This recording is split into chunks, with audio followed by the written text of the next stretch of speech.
The San Francisco Giants make multiple moves. This is absolutely wild. As we went over yesterday, the San Francisco Giants just called up their top prospect, and in order to do so, they had to make two surprising moves within their roster to allow him to be on the roster. We're going to cover all of that here on SF Giants Digest, but before we do, make sure to go below and hit that subscribe button so you stay notified when we have future uploads and stay involved with the channel. Now, getting right into it, as we noted, the Giants just called up their top prospect, Bryce Eldridge, to make his Major League debut at the ripe age of 20 years old. Now, this was a surprising move just because the Giants were very reluctant to call up Bryce Eldridge. We didn't think we'd see him in 2025. If you want to hear more about the whole process of him being called up and promoted to Major League Baseball, check out yesterday's video once you're done watching this one. But just a quick go over his MLB debut that happened last night against the Arizona Diamondbacks. He got three at-bats and not much to show for it. However, he did have a good swing in his last at-bat in which he took a ball to deep left center field, and as Justice De Los Santos, one of the beat writers for the San Francisco Giants, notes, he says, Bryce Eldridge sends a line drive 407 feet the other way. Unfortunately for him, he plays in one of 7 ballparks where it wouldn't be a home run. 105.9 miles per hour off the bat. Now, like a lot of Giants fans, as soon as Bryce Eldridge hit that ball, I thought it was his first Major League hit. Even if it wasn't a home run, I thought it would be a double in the gap or off the wall. I know Chase Field has a very deep center field wall. It's one of the harder stadiums in baseball to hit a home run in center field. But with his power, I thought it would at least get to the wall, get him his first Major League hit, and we'd all start celebrating, even though the Giants lost that game. But it didn't end up happening that way as the center fielder made a nice grab. But moving on from Bryce Eldridge in his debut, we are going to talk about the two moves that kind of allowed him to be on the roster and allowed the Giants to make this move. Now, quickly after the news of Bryce Eldridge getting promoted broke, Shayna Rubin, another beat writer for the San Francisco Giants, reported, Bryce Eldridge wearing number 78, which is an awful number, by the way. I would hold off on buying his jersey because he will definitely have a new number next season. But sorry, Bryce Eldridge wearing number 78 officially called up. Luis Matos optioned and Brett Wisely DFA'd to make room on the roster. Now, this is surprising for a couple of reasons. We're going to talk about all of them coming up. But first, we are going to quickly go over Brett Wisely's designation for assignment. Brett Wisely was an interesting case. He had a couple of bad years with the Giants, for being honest. 2023 and this year haven't been great. In 2023, he slashed 175, 231, 267, which was absolutely horrid if we're being completely honest.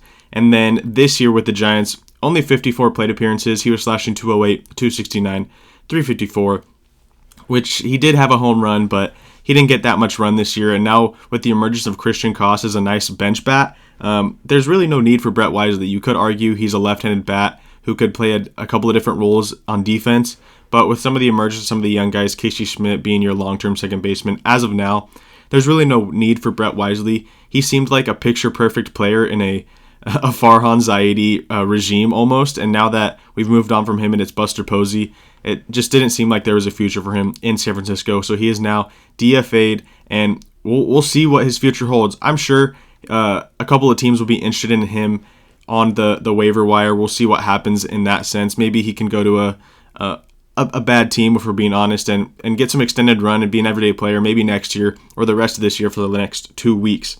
But moving on, the next one, which is the biggest discussion with this entire conversation outside of Bryce Eldridge, of course, is Luis Matos. Now, Luis Matos he's had an interesting career with the Giants.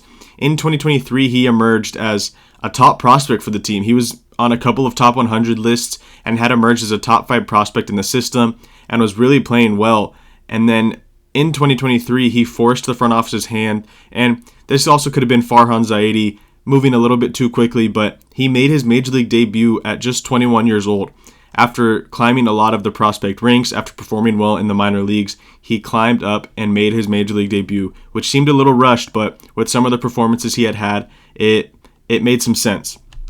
Now, this is a quick graphic from Baseball Reference that kind of goes over what Luis Matos has done in his entire Major League career, and from these numbers, it doesn't look great, if we're being honest. A negative .7 win above replacement player, which means he's accumulated under 0 wins, for the Giants in his time up there, which a big part of that has to be his defense. He is a poor defender in the outfield, which is going to play a part in this discussion about Luis Matos. But in 178 games, he had hit .231, gotten on base at a .281 clip, and only selected .369. He did have 15 home runs in 593 plate appearances. He had shown some good power spurts and a couple of runs, which we're going to talk about, where he looked like a very, very good player and an above-average outfielder, but just an inconsistent 3 years. I know he was up and down between AAA throughout these 3 years, which is a little bit unfair. He never got the right run you'd want to see from a young player in the outfield, but just has shown an inability to perform over an extended period of time, which you don't love to see from a young player. Now, the runs we talked about started in 2024. Once Jung Hoo Lee got hurt, Luis Matos came up and he lit the world on fire. He was showing Major League Baseball that I'm here to stay, and he ended up winning National League Player of the Week, which is pretty insane if you think about it.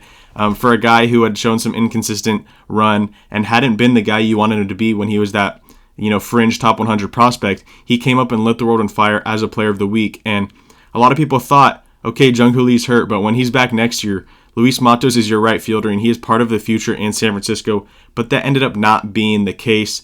However, he did go on another run this season where you can see here, since being called up, so this is very recent, since being called up, since August 21st, he got recalled and joined the Major League team. He helped them win that series against the Brewers. He's had some really, really strong games. You can see here, he slashed .328, .375, .569 with a 161 weighted runs created plus, which is absolutely absurd. He had 3 home runs in that time, 9 RBIs, 13 runs, 19 hits in 64 plate appearances, and only striking out 12.5% of the time, which was a big calling card for Luis Matos. He did not strike out a lot, which you love to see from a young player, and he did walk almost 8% of the time, so that's a really good, strikeout to walk ratio. But like I've said, he has been unable to show this over extended periods of time. Now, these numbers look great, August 21st to now, right? It's been about 3-ish weeks, almost a month of these numbers being there. He's been kind of the platoon option in right field with Drew Gilbert. However, these numbers could be weighted by just a really, really short week of games. As you can see here, Sleeper SF Giants is a Twitter account. They post a lot of Giants content. They're sleeper accounts for pretty much every team. They said Luis Matos in 8 games since getting called back up. A .433 batting average, 3 home runs, 7 RBIs, and a 1.369 OPS. They said, has he figured it out? A lot of Giants fans are saying the same thing. Has he figured it out? And I'm going to be honest, I didn't think he had figured it out. I kept making the joke, okay, here goes Luis Matos. He's going to go on his week or two long run where he plays really, really well and buys another year on the roster. But it seems like Buster Posey is not falling for it, as he did just get optioned to AAA. And, these numbers right here show that, yeah, it's been since August 21st that he's had these really, really strong numbers, but they're being weighted by just 8 games that he got. In those first 8 games, he performed really, really well. And since then, it's only about a 550 OPS, so less than half of what he did in those first 8 games. So it really does seem like these 8 games are kind of carrying his performance since being recalled. And like I said, it really seems like Buster Posey is not falling for the short spurts of performance we've seen from Luis Matos. He was handed the keys of the main platoon option in right field at the beginning of the season with Mike Yastrzemski, but he hadn't been able to hit left-handed pitching all year, and that's literally what you need to do in order to be a full-time platoon option. So it really seems like Luis Matos' time with the Giants could be coming to an end. He is out of option years, so he would have to make the team out of spring training next year and stay on the team all year and perform well over the entirety of 2026 to be a Giant for a long time. But there's no question the Giants are going to be hunting in the free agent market, especially in the outfield. They need another big bat to add to this lineup to really contend with the Dodgers, the Padres, and the NL West. And then with the other big teams in the league, the Phillies, the Braves, some of these other lineups that are just a bit better than you, the Mets. So it really does seem like Luis Matos could have played his last game with the San Francisco Giants. Let me know in the comments what you think about this decision to option Luis Matos and DFA Brett Wisely. A couple of interesting moves in order to bring up your top prospect, Bryce Eldridge, who nobody's complaining about seeing Bryce Eldridge with the San Francisco Giants, but a little bit surprising to see Luis Matos get optioned after some of the numbers he's posted since being recalled, but they could have been weighted heavily by that first 8 games since August 21st. But like I said, let me know in the comments what you think of this discussion, what you think about this entire conversation about Bryce Eldridge getting called up, Luis Matos and Brett Wisely, the decisions to get those guys off the team. And make sure to check out some of our future videos here on SF Giants Digest.